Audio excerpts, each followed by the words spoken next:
Ayan po mga ka-agri, ang aming star apple.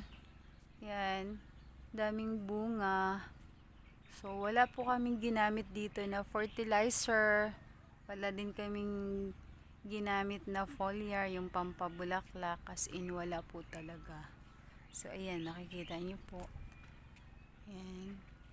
So pwede na nating pitasin sa kapahinugin yung medyo malalaki na. Kaso mahirap yatang harvestin at medyo mataas. Ayan, masakit nga yung liig ko sa kakatingala. Ayan, tapos sa kabilang side naman mga ka-agri, yun po yung mangga namin. So balak namin isprayan ng calcium nitrate, kasi mura lang yung calcium nitrate kumpara sa potassium nitrate. So 38 lang isang kilo ng calcium nitrate, or yung Tropicot kung tawagin natin, yung gawa ng Yara.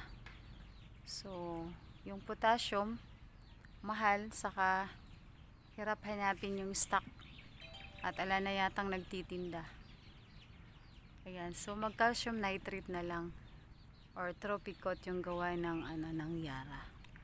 Ayan. So